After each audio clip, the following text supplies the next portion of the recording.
Hello, Steve White, Steve Arts 89. Well, I wanted to do a little video about the Batmobiles because McFarlane has announced the release of another Batmobile, and I want to talk about my little collection and some of the negative reviews about the new Batmobile. Now, I started off with because once upon a time I had no Batmobiles, and it was a very sad time. I got the die-cast metal one, which has two little metal figures and lights and everything. Love it. Then I found this Funko one. And I thought, well, that's perfect because I had a Funko I keep saying Batgirl, Catwoman, and I wanted to get a little Batman and Robin to go with it. And I got both of them in the little Batmobile. And it's funny, you can actually fit the 4.5-inch figures in there as well. They look really ridiculous in there, but they can actually fit. And I have the Superpowers one as well. But then we came into the 6-inch, 7-inch realm, and it was a bit of a problem. Now, I saw this one, this is a Mattel one, and I saw this back in the day, back in 2019 before the you-know-what, and I thought, wow, it's huge, it's too big, I can never buy it. I bought the figures, but I didn't really think about buying the Batmobile, and then I wanted the Batmobile. And then McFarlane had released this one, it was a lot cheaper, I'm like, well, I've already got the McFarlane figures, the other figures, so I thought, well, I'm just going to get that and put those figures in the McFarlane one. So I got it. And they were supposed to be the same scale, but as you can see here, they're not. And when you try and put the McFarlane figures in them, in the Batmobile, they look hugely, they just look totally out of scale. So what I did end up doing was putting the Mattel figures that were a bit more flexible in here, and they looked a bit better, but they still looked too big. Their heads were sitting up above the glass.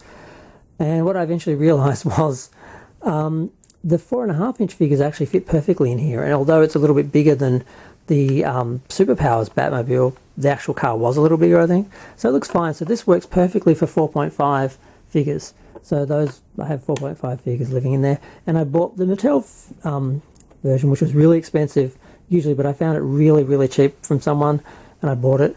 And I put the Mattel figures in it, and now I've got, the Mattel Batmobile with the Mattel figures, and it looks perfect. But now they've got the new McFarlane one, and there's a couple of issues. Number one,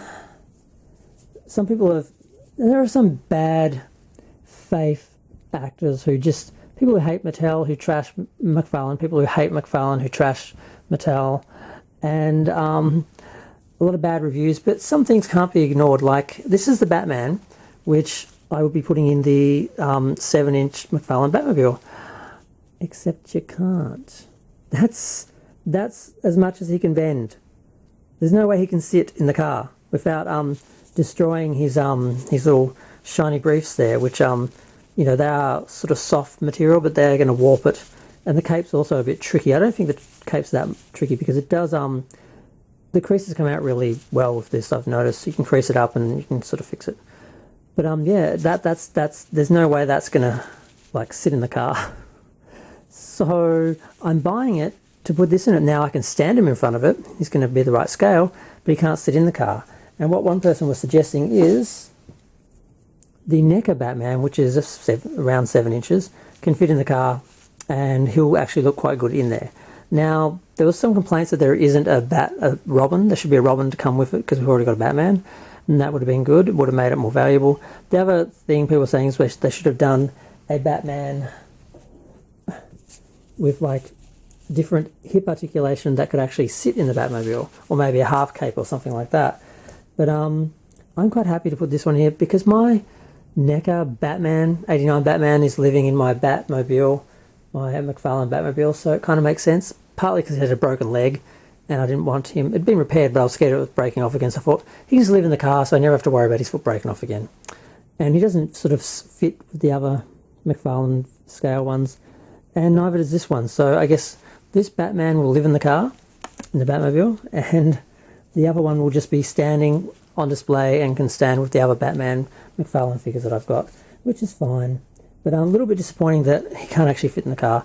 And as much as I love this one, it has really good sculpt with the paint and the soft cape, which doesn't have wire or anything, but there's a couple of issues. I swear the people who sculpted this figure, they must have been given the pictures of Alfred when he was dressed as Batman as a decoy, and they've sculpted the body on that because the body just doesn't look like Adam West. He's skinny, and they gave him like a little turkey neck, and I had to paint over the neck and paint a shadow under his neck to make his face sculpt look a bit better. But it's still one of my favourites because I like the matte and the gloss, the paint and all that, and the cape, which isn't really long and wide or anything. So I'm happy for this one to live in the car. But then I don't have a Robin to go with it, so it'll just be Batman in the car, because I'm pretty sure McFarlane will do a Batman to go with the car. So yes, I just want to talk about my little Batman collection for a minute, my little Batmobile collecting journey, and also sort of talk about some of the complaints regarding the announcement of the new Batmobile from 1966 from McFarlane. And yes, so people are saying it's cheap, it's just an upscale, should have a figure, blah blah blah. I think people are being a bit picky. Some people definitely have issues with McFarlane. I don't think they're being entirely fair, but then when I realise I can't even put the figure in it, I'm like, yeah, one or two, there's some facts in those on those negative reviews, but for the most part they've just been negative. So I'm going to go. Feel free to share, like, comment, subscribe. Let me know what you think of the new announcement of the new McFarlane Batmobile and just Batmobile collecting in general.